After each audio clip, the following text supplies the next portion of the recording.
ஆண்டவரும் இரட்சகருமாகிய இயேசு கிறிஸ்துவின் நாமத்தில் உங்கள் யாவருக்கும் அன்பின் வாழ்த்துக்கள். என அன்பான தேவனுடைய பிள்ளைகளே, தேவனாகிய கர்த்தர் இனி வருகிற நாட்களிலே நமக்காக செயல்படுவார். நம்முடைய காரியங்களிலே அவருடைய கிருபையும் தயவும் வெளிப்படுகிறதை நீங்கள் காண்பீர்கள். பல தேவனுடைய பிள்ளைகள் கேட்பார்கள், ஏனையா எங்களுடைய வாழ்க்கையில் தேவன் இந்த காரியத்தில் அமைதியாக இருக்கிறார், தேவனுடைய செயலை பார்க்க முடியவில்லை என்று சொல்லி ஏங்கி நிற்கிற எண்ணற்ற உள்ளங்கள் உண்டு. அந்த தடைகளை எல்லாம் தேவன் உடைத்து அவருடைய அதிசய வல்லமை என்ன என்பதை உங்கள் கண்கள் காணும்படியாக சர்வ வல்லமுள்ள தேவன் கிரியை செய்ய போகிறார். அதுதான் உண்மை. பிரியமானவர்களே, தேவன் எப்பொழுது செயல்படுவார் என்று நீங்கள் அறிந்திருக்க வேண்டும். நம்முடைய தகப்பன் அவர் ஆச்சரியமான தேவன், அதிசயமான கர்த்தர். நமக்காக இரத்தம் சிந்தினார், நமக்காக ஜீவனையே கொடுத்தார். அந்த தேவன் எப்படி நமக்கு செயல்படாமல் இருப்பார்?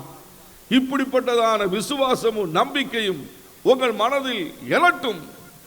அநேக காரியங்கள் உடைக்கப்பட்டிருக்கிறது. தேவனுடைய செயலை சுதந்திரிக்க முடியாது என்று சொல்லி அநேக சம்பவங்கள் உங்களுக்கு நிகழ்ந்து கொண்டிருக்கிறது.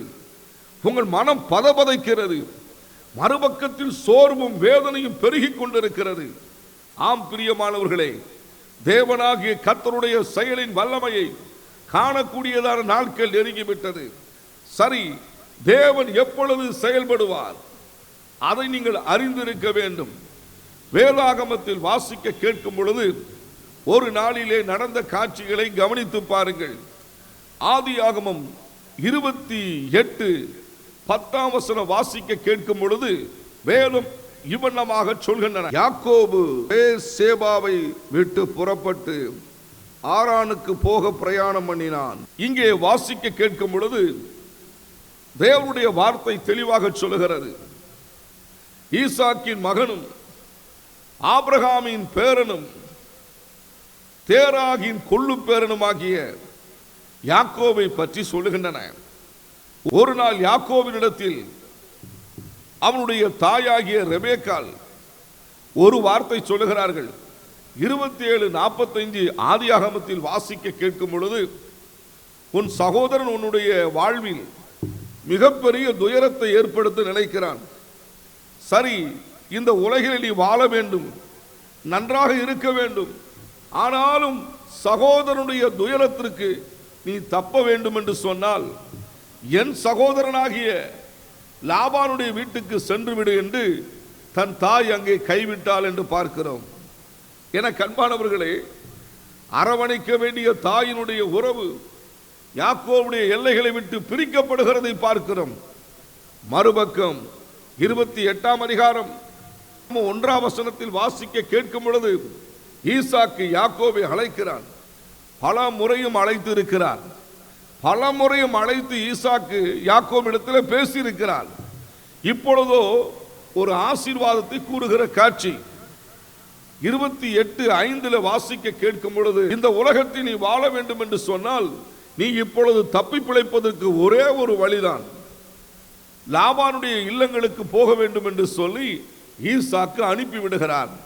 இந்த காட்சிகளை சற்று கவனித்து பாருங்கள். தாயினுடைய காரியங்கள் எல்லாம் யாக்கோபுடைய காதுகளிலே தொனித்துக் கொண்டிருக்கிறது. ஒரு பக்கத்தில் தகப்பனாகிய ஈசாக்குடைய வார்த்தை யாக்கோபுடைய காதுகளிலே தொனித்துக் கொண்டிருக்கிறது. இப்பொழுது தனி மரமாக காணப்படுகிறார் வாக்குத்தத்தத்தின் சந்ததி யாக்கோபு. பல நேரங்களில் தேவனுடைய பிள்ளைகளே, நீங்கள் எதையோ நம்பிக்கொண்டிருப்பீர்கள். இவர்கள்தான் எனக்கு எல்லாம் என்று சொல்லி, இவர்கள்தான் எனக்கு கடைசி வரைக்கும் என்று நீங்கள் யாரையோ நம்புவீர்கள். எதையோ நீங்கள் பிடித்துக் கொண்டிருப்பீர்கள். நிகழ்ந்தது என்ன? தகப்பனும் தாயும் அன்றைக்கு யாக்கோபை காப்பாற்ற முடியவில்லை. மரண போராட்டத்திற்கு நடுவிலே யாக்கோபு வேதத்தில் வாசிக்க கேட்கும் பொழுது பேர்சேபாவை விட்டு புறப்பட்டார் என்று தேவனுடைய வார்த்தை சொல்லுகிறது. பேர்சேபாவை விட்டு பதான் அரானுக்கு போக புறப்பட்டார். என் அன்புக்குரிய தேவனுடைய பிள்ளைகளே, ஈசாக்கு வருங்காலங்களை நன்றாக கணித்தவர், தேவனோடு கூட பேசக்கூடிய அனுபவம் பெற்றவர். தேவனுடைய சத்தம் என்ன என்பது ஈசாக்குக்கு தெரியும்.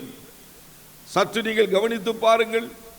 ஈசாக்கினுடைய வீடு, லாபானுடைய வீடு, அதற்கு நடுவிலே பெத்தேல் என்கிறதான ஒரு வீட்டை தேவன் யாக்கோபுக்காக வைத்திருந்தார்.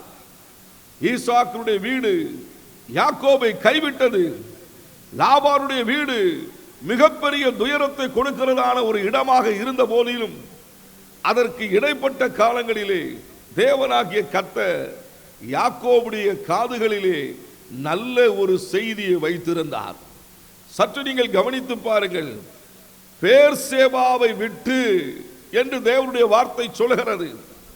பேர்சேபாவை விட்ட பின்பு புறப்பட தொடங்கினார். இதைத்தான் தேவன் எதிர்பார்த்து கொண்டிருந்தார். யாக்கோபோடு கூட தேவன் பேச வேண்டும் என்று தேவன் எதிர்பார்த்த இடம் ஒரு வனாந்தரமான இடமாக தேவன் தெரிந்து கொண்டார் என்பதை மறந்து விடாதீர்கள்.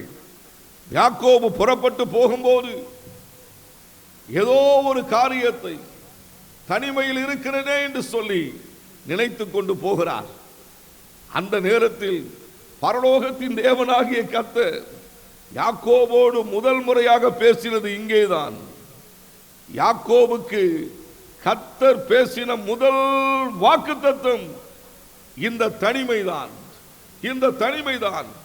எனக்கு அன்பான சகோதர சகோதரிகளை, தனிமை என்று ஒன்று வரும்போது பலர் மறிக்க வேண்டும் என்று நினைப்பார்கள். ஏன் இருக்கிறோம் என்று நினைப்பார்கள்.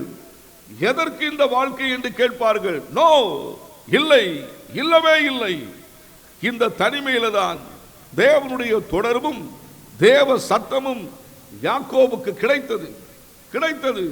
அதே தேவன் இப்பொழுது உங்கள் அருகாமை நின்று கொண்டிருக்கிறார்.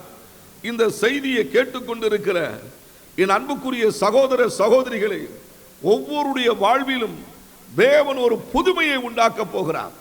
ஒரு நிறைவானதை தந்து நம்மை நேர்த்தியாக நடத்த போகிறார். நடந்தது என்ன? யாக்கோபுடைய வாழ்க்கையில் பரலோகத்தின் தேவனாகிய கர்த்தர் வாக்குத்தத்தமான வார்த்தைகளை பேச ஆரம்பிக்கிறார். இப்பொழுது யோசித்து பாருங்கள். ஈசாக்கு நினைத்து பார்க்கவில்லை, யாக்கோபு நினைத்து பார்க்கவில்லை, தேவன் நினைத்து பார்த்து கொண்டிருந்தார். உங்களை விசாரிக்க யாரும் இல்லை என்று நீங்கள் சொல்லுகிறீர்கள். கைவிடப்பட்ட நிலைமையில் இருக்கிறேன் என்று நீங்கள் சொல்லுகிறீர்கள். எல்லாரும் மறந்து விட்டார்கள் என்று சொல்லுகிறீர்கள். சோதனை பெருகுகிறது என்று சொல்லுகிறீர்கள். எல்லா வெறுமையாய் இருக்கிறது என்று சொல்லுகிறீர்கள். வனாந்தரமாய் இருக்கிறது என்று சொல்லுகிறீர்கள். எல்லாம் எதிராக இருக்கு. யாக்கோபுக்கு எல்லாமே எதிராக இருந்தது. ஆனால் பரலோக யாக்கோபுக்கு துணையாக நின்றது. இப்பொழுது யோசித்து பாருங்கள். இந்த உலகில எல்லாம் எதிராக இருக்கும் போது யாக்கோபுக்கு தேவன் துணையாக இருந்தார். நடந்தது என்ன? பேர்சேபாவை விட்டு புறப்பட்டார். இன்றைக்கு ஆண்டவராகிய தேவன் சில பாதைகளிலே உங்களை நடத்த போகிறார். அதற்கு நீங்கள் சந்தோஷமாக தேவனுடைய கைகளிலே உங்களை ஒப்பு கொடுத்து சரி என்று அர்ப்பணிக்கும் போது தேவனுடைய செயலை பார்க்க முடியும். பல நேரங்களில் தேவனுடைய பிள்ளைகள் தோற்று போய்விடுவார்கள், சோர்ந்து போய்விடுவார்கள். என்ன காரணம்? தேவனுடைய திட்டத்திற்கு எதிராக போராடி தேவ திட்டத்திற்கு தங்களை அர்ப்பணிக்காததினால் தேவன் நடத்துகிற பாதையை சிலர் விரும்ப மாட்டார்கள். அன்றைக்கு யாக்கோபுக்கு வனாந்தரமான ஒரு இடம் விருப்பமா இருந்திருக்குமா? இல்லை. ஆனாலும் தன் தகப்பனாய் ஈசாக்கு சொன்னவுடனே அவர் புறப்பட்டு சந்தோஷத்தோடு கூட போனார். இதைத்தான் தேவன் கவனிக்கிறார். பல நேரங்களில் நம்முடைய வாழ்க்கையில் நேரிடுகிற சில சூழ்நிலைகளை ஏன் என்று நம்ம கேட்கிறோம். அன்றைக்கு யாக்கோபுக்கு இப்படிப்பட்ட ஒரு சூழ்நிலை வந்தபோதுதான் பரலோகத்தின் தேவனாகிய கர்த்தர் யாக்கோபோடு கூட பேசத் தொடங்கினார். என கண்மானவர்களே, ஈசாக்கோடு கூட பேசினார், ஆபிரகாமோடு கூட பேசினார். யாக்கோபோடு கூட பேசுவதற்காக தேவன் தெரிந்து கொண்ட இடம் இதுவாக இருக்கின்றன. இதை கேட்டுக்கொண்டிருக்கிற ஒவ்வொரு தேவனுடைய பிள்ளைகளும் இப்பொழுது சொல்ல வேண்டும், நான் நிற்கிற இடம் சரியான இடம், நான் போய்கொண்டிருக்கிற பாதை சரியாக இருக்கிறது. தேவன் எனக்காக செயல்படுவார், என்னுடைய காரியங்களிலே நிறைவை தருவார், நேர்த்தியாக நடத்துவார் என்று அசைக்க முடியாத ஒரு நம்பிக்கை உங்களுக்கு எழட்டும். வேதத்தில் வாசிக்க கேட்கும் பொழுது ஆதியாகமம் 28:10 யாக்கோபு புறப்பட்டார். அதே நேரம் 15 வாசிக்க கேட்கும் பொழுது வாக்குத்தத்தத்தை பெற்றுக் கொண்டார். கவனிப்போமா?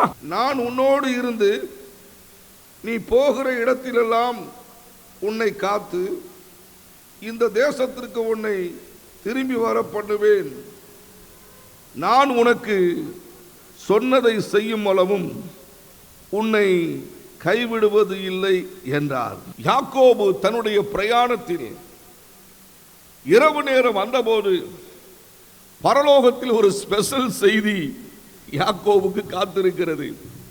இப்பொழுது யோசித்து பாருங்கள், இந்த தொலைக்காட்சியை அநேகர் நீங்கள் கவனித்துக் கொண்டிருக்கிறீர்கள்.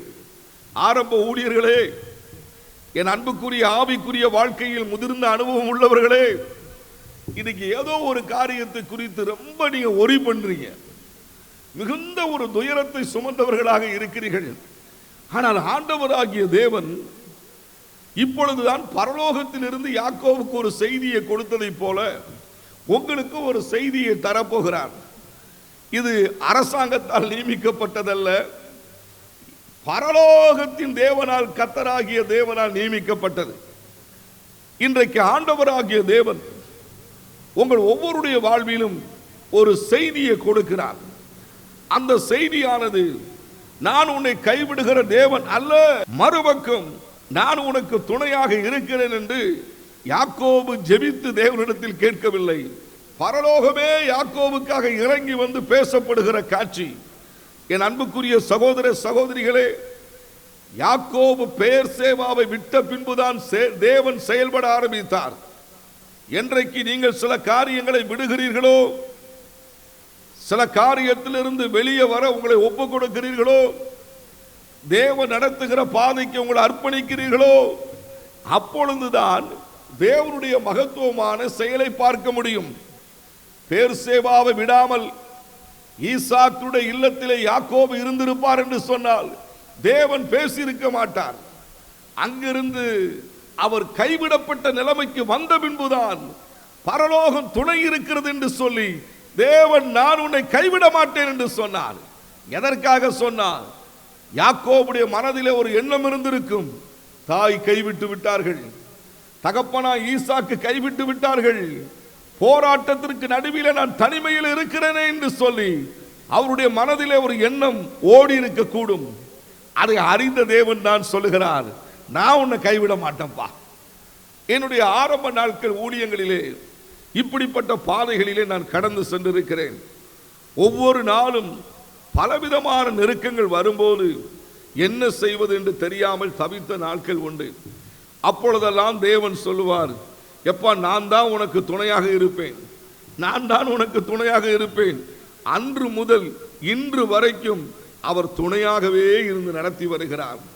என அன்பான தேவனுடைய பிள்ளைகளே, இப்பொழுது நீங்கள் திடன் கொள்ள வேண்டும். தேவனாகிய கர்த்தர் உங்களுக்கு துணையாக இருக்க போகிறார். உங்களை கைவிட மாட்டேன் என்று பரலோகத்திலிருந்து ஒரு செய்தியை தந்துவிட்டார். இனி ஏங்க நீங்க சும்மா இருக்கணும்? களி கூர்ந்து கர்த்தரை துதித்து சாத்தானை வெட்கப்படுத்துங்கள். இந்த தனிமையிலே தேவன் எனக்கு ஒரு பெரிய காரியத்தை செய்ய போகிறார் என்று தேவனை துதிக்க ஆரம்பியுங்கள். நடந்தது என்ன? வேத வசனம் சொல்லுகிறது. ஆதியாகமம் 28:19 சற்றே நீங்கள் கவனியுங்கள். அந்த ஸ்தலத்திற்கு பெத்தேல் என்று பெயரிட்டான். இங்கே வாசிக்க கேட்கும் பொழுது அந்த ஸ்தலத்திற்கு பெத்தேல் என்று பெயரிட்டான் யாக்கோபு. இப்பொழுது யோசித்து பாருங்கள், பேர் சூட்டு விழா நடக்கின்றன. பெத்தேல், பெத்தேல் ஈசாக்குடைய வீடு, லாபானுடைய வீடு, அதற்கு நடுவிலே பெத்தேல் தேவனுடைய வீடு. என் அன்புக்குரிய தேவனுடைய பிள்ளைகளே, தேவனாகிய கர்த்தர் சபையை ஏற்படுத்தி வைத்திருக்கிறார். சில தேவனுடைய பிள்ளைகள் சபையை நேசிப்பது கிடையாது. சபை ஆலய ஆராதனைகளை விரும்ப மாட்டார்கள். ஹலோ பிரதர், நித்திய வீடு இருக்கிறது உண்மை, நீங்க வாழ்கிற ஒரு வீடு இருக்கிறது உண்மை. அதற்கு இடையிலே தேவன் சந்திக்கிற பெத்தேல் என்கிற வீடு, தேவனை ஆராதிக்கிற இடம். இந்த இடத்திலே சென்று தேவனை ஆராதிப்பதற்கு சில நேரம் இல்லை என்று சொல்லுகிற செல்வந்தர்களே, உங்கள் நிலைமை பரிதாபம். தாழ்மையோடு கூட சொல்லுகிறேன், பெத்தேல் தான் உங்களுடைய வாழ்க்கையிலே கடைசி வரைக்கும் உங்களை கைவிடாமல் நடத்துகிற இடம். தேவ சமூகம், தேவனுடைய ஆலயம், தேவனுடைய ஆவியானவர் உலாவுகிற இடம் எவ்வளவு முக்கியத்துவம் வாய்ந்தது. அந்த இரண்டு வீட்டுக்கு நடுவிலே ஒரு பரலோக வீடு யாக்கோபுக்கு அங்கே காணப்பட்டது. அந்த இடத்திற்கு பெத்தேல் என்று பெயரிட்டாரா? இப்பொழுது சொல்லுங்கள், தேவ சமூகத்திற்கு வருவோம், தேவனை நோக்கி பார்ப்போம், பெத்தேலின் அனுபவத்தை, பரலோக தரிசனத்தை பார்க்க போகிறோம், தேவ சத்தத்தை கேட்க போகிறோம், தேவ சித்தத்திற்காக ஓட போகிறோம், சாத்தானுடைய சதி திட்டங்களை உடைக்க போகிறோம், சத்துருக்களுக்கு நடுவிலே வெற்றியை பார்க்க போகிறோம், தேவனுடைய மகிமையின் செயலை காண போகிறோம். உங்களோடு கூட இருந்து தேவன் செயல்படுகிறதை நீங்கள் காண போகிறீர்கள். கைகளை தட்டி கர்த்தரை மகிமைப்படுத்துங்கள். ஆமென், ஆமென். இரண்டாவது, தேவன் எப்பொழுது செயல்படுவார் அதை குறித்து வேதத்திலே வாசிக்க கேட்கும் பொழுது தேவனுடைய வார்த்தை இவ்வண்ணமாக சொல்லுகிறது. ரூத்துவின் புத்தகம் 1ஆம் அதிகாரம் 16ஆம் வசனம் சற்றே நீங்கள் கேளுங்கள். அதற்கு ரூத், நான் உம்மை பின்பற்றாமல் உம்மை விட்டு திரும்பி போவதை குறித்து என்னோட பேச வேண்டாம். நீ போகும் இடத்திற்கு நானும் வருவேன், நீ தங்கும் இடத்திலே நானும் தங்குவேன். உம்முடைய ஜனம் என்னுடைய ஜனம், உம்முடைய தேவன் என்னுடைய தேவன். இந்த காரியங்களை குறித்து சற்று நீங்கள் கவனித்து பாருங்கள். அன்றைக்கு மோவாப் தேசத்தில், சபிக்கப்பட்ட தேசத்தில், சாபத்திற்கென்றே நியமிக்கப்பட்டதான அந்த தேசத்தில், அந்த தேசத்தின் மக்களுக்கு ஒரு நாளும் விமோச்சனம் கிடையாது. ஏனென்று சொன்னால், ஆண்டவராகிய தேவன் மோவாபியர்களையும் அம்மோன் புத்திரர்களையும் தமது அண்டைக்கு வரக்கூடாது என்று சொல்லி கட்டளை கொடுத்திருந்தார். சரி, சாபம் பிடித்ததான, சாபத்திற்குட்பட்டதான அந்த தேசத்தில் ஒரு சத்தம் நகோமியின் காதுகளிலே ரூத் கூறுகிற காட்சிகளை கவனித்து பாருங்கள். அவள் சொல்லுகிறாள், மோவாப் எனக்கு வேண்டாம், மோவாப்பை விட நினைக்கிறாள். அது மட்டுமல்ல, தேவனை நோக்கி அவள் கூறுகிற காட்சிதான். பரலோகம் அதை கவனித்துக் கொண்டிருந்தது. அவள் அநேக காரியங்களை சொல்லுகிறாள். நீர் போகிற இடத்திற்கு நான் வருவேன், உம்முடைய ஜனம் என்னுடைய ஜனம், அதெல்லாம் ஓகேங்க. இப்பொழுது சொல்லுகிறாள் பாருங்கள், உன்னுடைய தேவன் என்னுடைய தேவன். இதைத்தான் தேவனாகிய கர்த்தர் கவனித்தார். ரட்சிக்கப்படுகிற ஜனமே, மோவாப் என்று சொன்னால் இந்த உலகத்தினுடைய சாபப்பிடியினுடைய சம்பவங்கள் அத்தனையும் வெறுத்து தள்ளிவிட்டு தேவன் அன்னைக்கு வருவதற்காக எத்தனை பேர் விரும்புகிறார்களோ அத்தனை பேருடைய வாழ்விலும் தேவனாகிய கர்த்தர் பெரிய ஆசீர்வாதங்களை கொடுப்பார். சரி, நகோமியோடு கூட ரூத் புறப்பட்ட போது ரூத் என்ன நினைத்திருந்திருப்பாள்? என்ன நடக்குமோ என்று சொல்லிதான் பெத்லகேமுக்கு வருவதற்கு அவள் விரும்பினாள். சற்று நீங்கள் கவனித்து பாருங்கள்.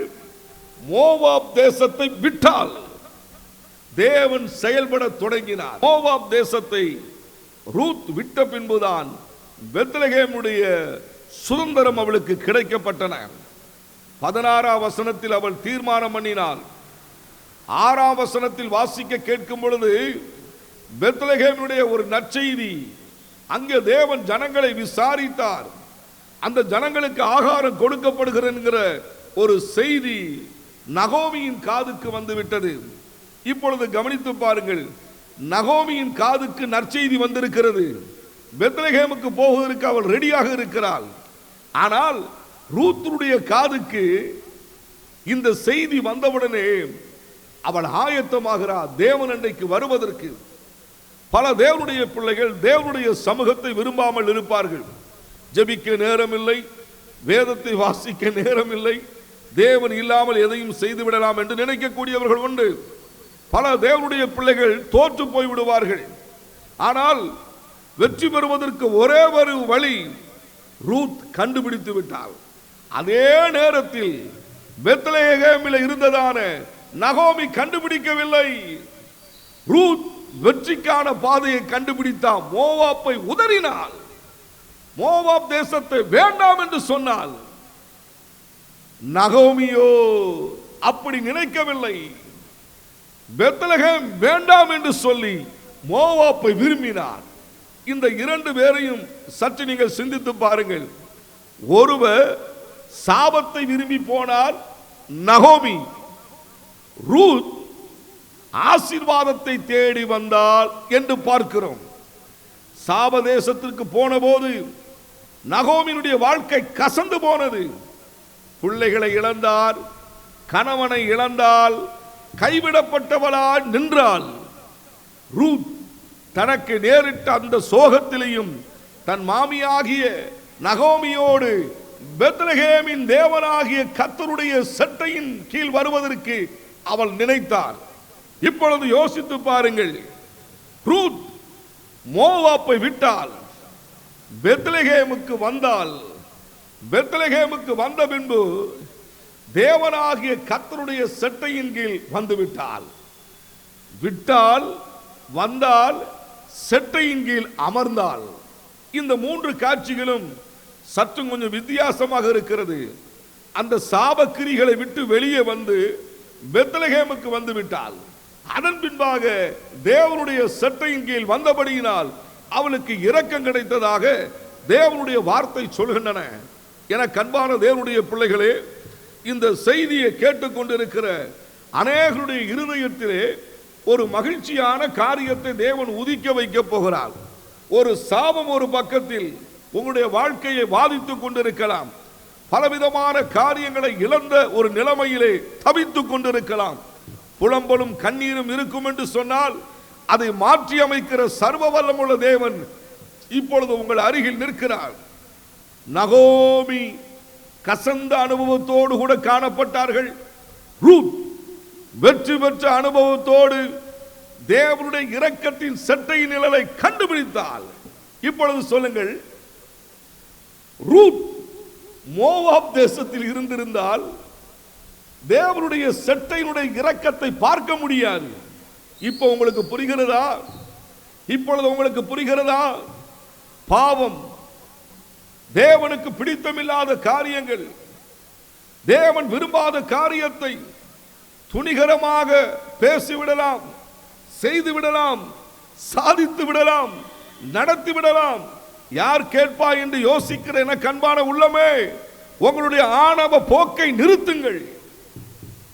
உங்களுடைய அகங்காரமான வாழ்க்கையை நிறுத்துவோம். மோவாப் தேசத்தை மறப்போம். தேவன் அண்டைக்கு வந்து தாழ்மையோடு அவர் சட்டையின் கீழ் வரும்போது கிருபைகளை தேவன் தருவாராம். வேதம் என்ன சொல்லுகிறது? பெருமை உள்ளவர்களுக்கு தேவன் எதிர்த்து நிற்கிறார், தாழ்மை உள்ளவர்களுக்கோ கிருபை அளிக்கிறார். இப்பொழுது சொல்லுங்க பிரதர், சகோதரியே, ஆரம்ப ஊழியர்களே, வாலிப சகோதர சகோதரிகளே, தேவனுடைய கிருபையை நீங்கள் இழந்து விடாதீர்கள். மோவாப்புடைய வாழ்க்கையை விரும்பாதீர்கள். அதை விட்டுவிட்டால் தான் தேவன் உங்களுக்காக செயல்பட முடியும். அன்றைக்கு ரூத் மோவாப்பை விட்டபோது 2ஆம் அதிகாரம் ரூத்தில் வாசிக்க கேட்கும் பொழுது, தேவனுடைய செட்டையின் நிழலில் வந்தடைந்தால், கிருபையை பெற்றால், வெற்றி பெற்றால், ஜெயித்தால், நன்மையை கண்டால், மேன்மையாக இருந்தால், இன்றைக்கு அந்த ரூத்தை குறித்து இன்றைக்கு பேசிக் கொண்டிருக்கிற அளவிலே வேதாகமத்தில் தேவன் எழுதி வைத்தார். மோவாப் தேசமே வேண்டாம் என்று சொல்லி தேவன் வெறுக்கப்பட்ட ஒரு தேசம். அந்த ஜனத்தை தேவன் விரும்பவில்லை. ஆனால் அந்த தேசத்தில் இருக்கிற ரூத் தான் இப்பொழுது வேதாகமத்தில் இடம்பெற்று ஒரு மகிமையான இடத்திற்கு தேவன் அழைத்து வருகிறார். இந்த செய்தியை கேட்டுக்கொண்டிருக்கிற சில தேவனுடைய பிள்ளைகள், நீங்க நினைப்பதை நான் சொல்லுகிறேன். ஆண்டவராகிய தேவன் ரூத்துவின் புத்தகம் 1ஆம் அதிகாரம் 6ஆம் வசனத்தில் வாசிக்கும் பொழுது கவனியுங்கள். கர்த்தர் தம்முடைய ஜனங்களை சந்தித்து அவர்களுக்கு ஆகாரம் அருளினார். இந்த வார்த்தைகளை கவனித்து பாருங்கள். தேவன் பெத்லகேமிலே ஆகாரத்தை அருளினார், ஆசீர்வாதம் கொடுத்தார் என்று சொல்லப்படுகிறது. தேவனுடைய பிள்ளைகளாகி நீங்களும் நானும் என்னாலும் கஷ்டப்பட்டு கொண்டு இருக்க மாட்டோம். ஒரு காலம் வரும்போது கர்த்தர் நம்மை கிருபையாக எல்லாருக்கும் மத்தியிலையும் உயர்த்தி வைக்கத்தான் செய்வார். நான் இப்பொழுது யோசித்து பார்ப்பேன், இப்பொழுது நமக்கு உயர்வோ மேன்மையோ அது என்ன என்பதே தெரியாது. ஏனென்று சொன்னால் நமக்கு ஒரே ஒரு எண்ணம் மட்டும் தெரியும், நம்முடைய தேவனுக்காக வாழ வேண்டும். தேவன் எவ்வளவு உயர்த்தினாலும் அவருக்காக வாழுகிற கூட்டங்களுக்கு இந்த உலகத்தினுடைய மேன்மை ஒரு பொருட்டாகவே இருக்காது, அது ஒரு மேன்மையாகவே இருக்காது. இந்த மேன்மையை சுதந்திரிப்பதற்காக தான் பலரும் என்னெல்லாமோ செய்கிறோம். இது ஒரு பக்கம் இருக்கட்டும். அன்றைக்கு அந்த தேசத்திற்கு தேவன் நன்மையை செய்கிறார் என்கிற செய்தி வந்தது. இதை கவனித்துக் கொண்டிருக்கிற நீங்கள், ரட்சிக்கப்பட்டு விட்டேன் ஐயா, எங்க குடும்பத்தில் சோதனை இருக்கிறது ஐயா, வேதனை இருக்கிறது ஐயா, மாறவே இல்லையே என்று ஏங்கி இருக்கிறீர்களா? மாறக்கூடிய ஒரு நாள் இருக்கிறது. மறந்து விடாதீர்கள், மறந்து விடாதீர்கள். பெத்லகேமிலே ஆகாரத்தை தேவன் கொடுத்தார் என்று சொல்லப்படுகிறது. அழுகையின் பள்ளத்தாக்க உருவ நடந்து நீங்க நீரூற்றை காணப்போகிறீங்க பிரதர், நீங்க நீரூற்றை காணப்போகிறீங்க சகோதரியே, சகோதரனே, ஆரம்ப ஊழியர்களே. ஒருபோதும் தேவன் நம்மளை கைவிட மாட்டார். ஒரு காலத்திற்கு பின்பாக நம்மை தேவன் மேன்மைப்படுத்தத்தான் செய்வார். சிலர் கேட்பாங்க, காலமெல்லாம் முடிஞ்சிட்டு பிரதர், உங்களுக்கு தான் முடிஞ்சிருக்கு, இன்னும் உங்களுக்கு தேவன் நன்மையானது செய்து மேன்மையின் காலத்தை உங்களுக்கு ஏற்படுத்தி கொடுப்பார். கைவிடப்பட்டதான மோவாப் தேசத்தில் பிறந்து அந்த தேசத்திலே வளர்ந்ததான அந்த ரூத்துவுக்கு தேவனுடைய சட்டையின் நிழல் காத்திருந்தது. என கண்பான தேவனுடைய பிள்ளைகளே, தேவனுடைய செயலின் வல்லமையை ரூத் கண்டார். நகோமி ஆச்சரியப்பட்டாள். நீங்கள் கண்டு தேவனுடைய செயலுக்காக தேவனை துதிக்க போகிறீர்கள். அப்படிப்பட்ட ஒரு பொற்காலம் உங்களுக்கு உருவாகி இருக்கிறது. மறந்து விடாதீர்கள். இன்றைக்கு இருக்கிற உபத்திரவத்தையும், இன்றைக்கு இருக்கிற நிந்தைகளையும், இன்றைக்கு இருக்கிற பாடுகளையும், இன்றைக்கு இருக்கிற சோகங்களையும், நஷ்டங்களையும், சில தேவையில்லாத குழப்பங்களையும் எண்ணி பயப்படாதீர்கள். பலன் கொடுக்கிற தேவன் உங்கள் அருகில் இருக்கிறார். தேவன் செயல்பட வேண்டுமா? மூன்றாவது காரியம், எபிரெயரின் புத்தகம் 11ஆம் அதிகாரம் 24ஆம் வசனம். சற்று நீங்கள் கவனியுங்கள். விசுவாசத்தினாலே மோசே தான் பெரியவனான போது பார்வோனுடைய குமாரத்தியின் மகன் எண்ணப்படுவதை வெறுத்து. இப்பொழுது யோசித்து பாருங்கள், விசுவாசத்தினாலே மோசே என்ன செய்கிறாராம்? பார்வோனுடைய குமாரத்தின் மகன் என்று சொல்வதை வெறுக்கிறார். ஆனால் தேவனோடு கூட நடப்பதற்கு, தேவனுடைய ஜனங்களோடு கூட இருப்பதற்கு, இனி வருகிற பலன் மேல் அவர் மிகுந்த ஒரு சந்தோஷத்தோடு நம்பிக்கையோடு கூட காணப்பட்டார். இனி வரப்போகிறதான காரியம் என்ன என்பதை உணர்ந்திருந்தார். என கண்மானவர்களே, பார்வோன் என்று சொன்னால் ஒரு பதவி, முதலமைச்சர் பதவி, பிரதமர் பதவி என்று இருக்கிறது போல ஒரு பதவி. அந்த பதவி போகிவிட்டது என்று சொன்னால் அவர்கள் மறுபடியும் சாதாரணமாக மனிதர்களாக மாறிவிடுவார்கள். ஆனால் மோசே இதை அறிந்திருந்தார். பார்வோனுடைய பதவி என்று இருக்க போகிறது இல்லை, தேவ ஜனங்களோடு கூட இருப்போம் என்று சொன்னால் அதுதான் நிரந்தரமான பதவி என்பதை அவர் அறிந்திருந்தார். எகிப்தினுடைய சிறப்பை விட்டார், பரலோகத்தினுடைய சிறப்பை கண்டார். என கண்பானவர்களே, ஆண்டவராகிய தேவன் மீதியான் தேசத்தில் ஆடுகளை வைத்துக் கொண்டிருக்கிறதான மோசையை சந்திக்கும்படியாக பரலோகத்திலிருந்து இறங்கி வந்து முச்செடி எரிந்து கொண்டிருக்கும் போது தரிசனமாகி அந்த மோசையினிடத்திலே கர்த்தர் பேசினார்.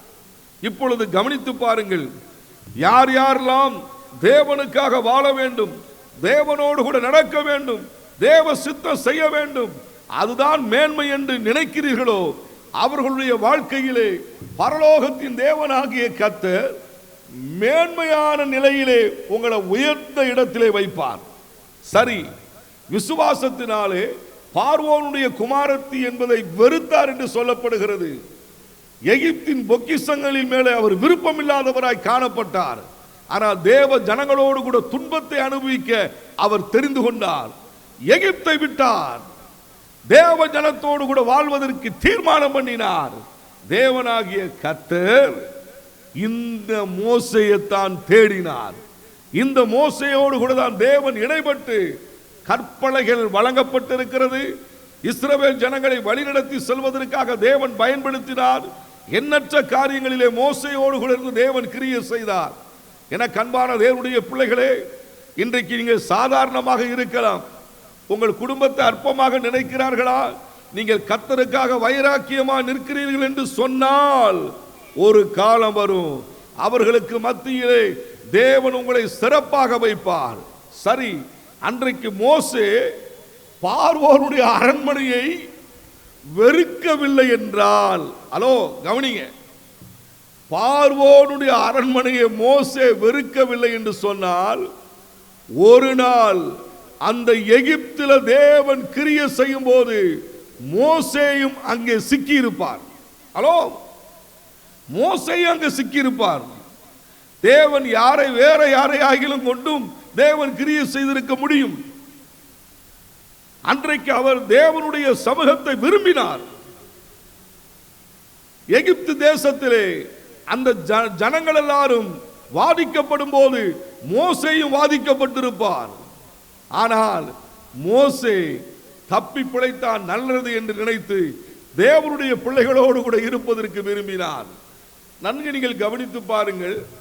எகிப்து தேசத்திலே தேவ ஜனங்கள் ஒரு பக்கம் இருக்கிறார்கள், கோசே நாட்டிலே இது ஒரு பக்கம். ஆனால் மோசே அரண்மனையில் இருக்கிறார். அந்த அரண்மனையில் தான் வாதைகள் வந்தது. அந்த அரண்மனைகளில் தான் தேவனுடைய கோபம் வந்தது. அந்த கோபத்திற்கு மோசே உட்பட்டு இருப்பார். ஆனால் தேவன் தப்புவித்தார். எதற்காக? தேவனுக்காக நாம் வாழ வேண்டும் என்று நினைப்போம் என்று சொன்னால் அங்கே தேவன் நமக்காக கிரியை செய்வார். சரி, நடந்ததை யோசித்து பாருங்கள். எகிப்தையும் பார்வோனுடைய குமாரத்தி என்பதை விட்டுவிட்டார். பரலோகத்தின் தேவனுக்காக வாழ தீர்மானித்தார். தேவனாகிய கர்த்தர் இந்த மோசையை பயன்படுத்தினார், அநேகருக்கு ஆசீர்வாதமாக வைத்தார். என கண்பான தேவனுடைய பிள்ளைகளே, உங்கள் குடும்பம் அநேகருக்கு ஆசீர்வாதமாய் மாறும்படியாய் கர்த்தர் அந்த சூழ்நிலைகளை உருவாக்குவார். ஆடுகளை மேய்த்துக் கொண்டிருந்த மோசே இஸ்ரவேல் ஜனங்கள் அத்தனை பேருக்கு ஒரு ஆசீர்வாதமாய் மாற்றப்பட்டார். உங்கள் மத்தியில் நான் பேசிக் கொண்டிருக்கிறேன். நான் இயேசுவை அறியாத மார்க்கத்திலிருந்து வந்தவன். இயேசு என்பது எங்களுக்கு யார் என்று சொல்லிக் கொடுக்காத நிலையில் வாழ்ந்தவர்கள். இயேசு என்பது தெரியாமல் இருந்தவர்கள். தெய்வம் என்பது தெரியாமல் இருந்தவர்கள். ஆனால் அந்த புண்ணிய தெய்வம் என்னை ரட்சித்ததினால் இன்றைக்கு கிருபையாக இத்தனை வருடம் நடத்தி வருகிறார். அநேகருக்கு தயவாக சொல்லுகிறேன், நன்மையாகவே வைத்திருக்கிறார். சாப பிடியில் இருந்த என்னுடைய வாழ்க்கையிலே தேவன் நன்மையான காரியமாக மாற்றி நடத்தி வந்திருக்கிறார். இதை கேட்டுக்கொண்டிருக்கிற அன்புக்குரிய சகோதர சகோதரிகளே, சற்று நீங்கள் யோசித்து பாருங்கள். மோசே எகிப்தின் அரண்மனையை விடவில்லை என்று சொன்னால் ஒரு நாளிலே மோசே சிக்கியிருப்பார். ஏனென்று சொன்னால் எகிப்தில் இருக்கிறதான இஸ்ரவேல் ஜனங்களுக்கென்று 430 ஆண்டு காலம் தேவன் அதை குறித்து வைத்திருந்தார். அதைத்தான் நீங்க கவனிக்கணும். அந்த ஜன நிச்சயம் விடுதலையாக்கப்படுவது உறுதி. ஆனால் அது பார்வோனுடைய அரண்மனையிலே அன்றைக்கு தேவ கோபம் புறப்பட்டு வந்தது. அந்த கோபத்துக்கு மோசே தப்புவிக்கப்பட்டு விட்டார்.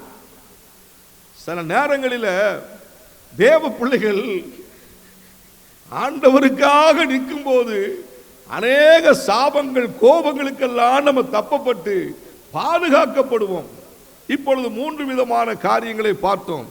தேவன் செயல்பட வேண்டும் என்று சொன்னால் யாக்கோபு பேர் சேபாவை விட்டு புறப்பட்டார்.